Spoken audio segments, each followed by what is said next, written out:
तो जैसा कि आप लोग जानते होंगे, इन दिनों संसद सत्र चल रहा है और संसद सत्र का आज 6वां दिन था।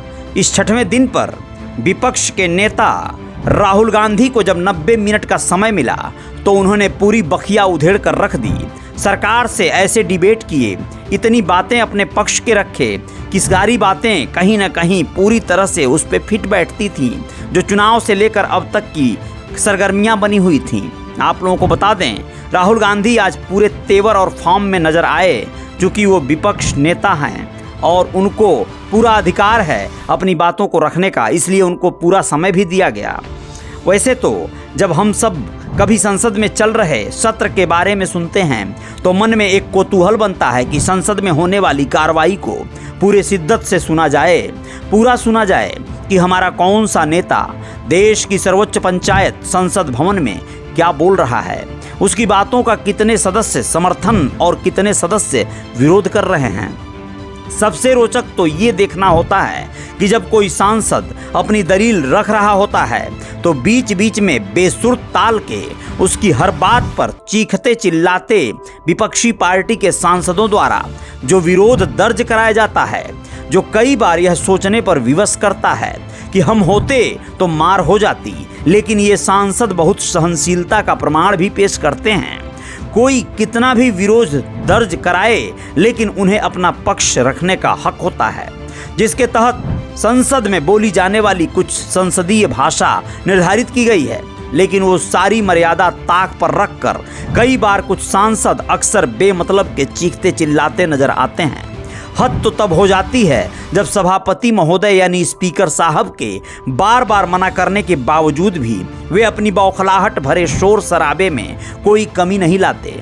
ऐसा ही देखने को मिला जब संसद सत्र के 6वें दिन राज्यसभा और लोकसभा दोनों सदनों में खूब जमकर शोर शराबा हुआ। बात करें लोकसभा की तो वहां राष्ट्रपति के अभिभाषण के बाद धन्यवाद प्रस्ताव पर चर्चा हो रही थी और लोकसभा में विपक्ष के युवा व कद्दावर नेता राहुल गांधी सदन में बोलते हुए खड़े हुए और कुछ ऐसा फार्म और जोश में नजर आए और ऐसा कुछ कह डाले कि सत्ता पक्ष के सभी लोग बौखला गए, तिलमिला गए।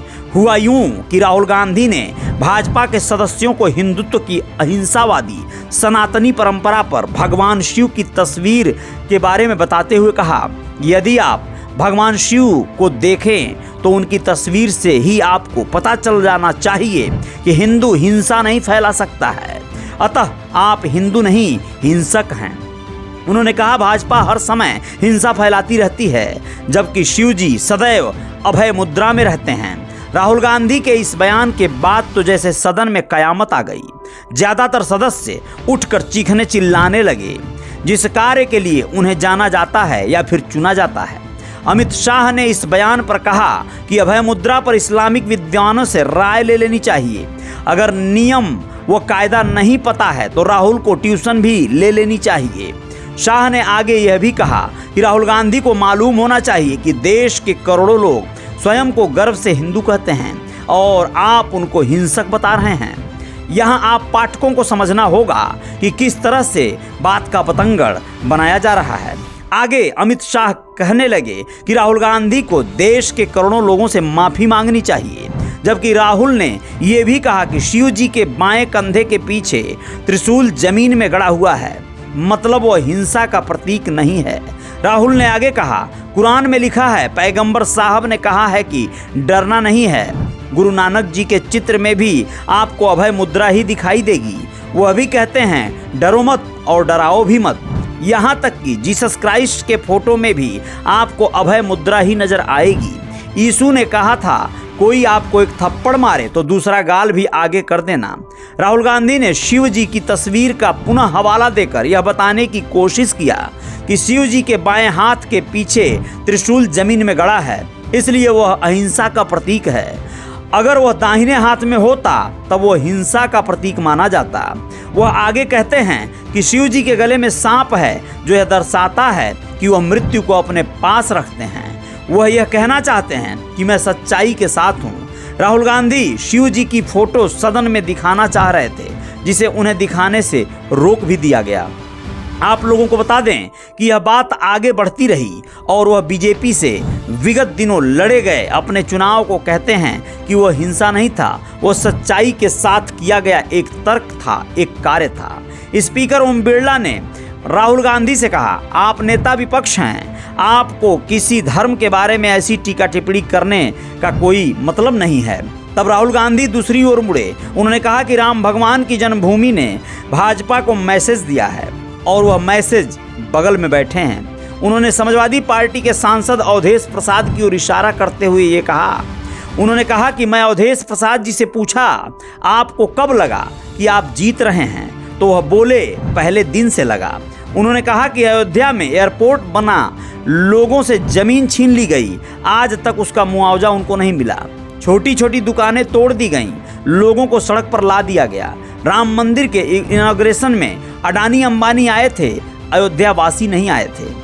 और तो और राहुल गांधी आगे क्रमशः बोलते रहे। उन्होंने कहा कि आपने देखा, मैंने अयोध्या शब्द बोला और माइक बंद हो गया। सर्वे में नरेंद्र मोदी को अयोध्या से लड़ने को मना कर दिया गया था, तभी तो यह वाराणसी चले गए थे। मोदी इस पर व्यंग्यात्मक मुद्रा में बोले कि लोकतंत्र और संविधान ने मुझे सिखाया है कि मुझे विपक्ष के नेता को गंभीरता से लेना चाहिए। यह एक तरह से मोदी का राहुल गांधी पर तंज कसा गया था। लोकसभा में विपक्ष के नेता राहुल गांधी ने कहा कि पीएम कहते हैं कि महात्मा गांधी मर चुके हैं और गांधी को एक फिल्म द्वारा पुनर्जीवित किया गया है। क्या यही ज्ञान की पराकाष्ठा है? क्या इसे ही ज्ञान कहेंगे, बुद्धि कहेंगे? ये तमाम बातें आज लोकसभा में गूंजती रहीं। यूं तो राहुल और भी लंबा बोलते रहे। उन्होंने मणिपुर का मुद्दा उठाया, उन्होंने नीट का परीक्षा का पेपर लीक का मुद्दा उठाया।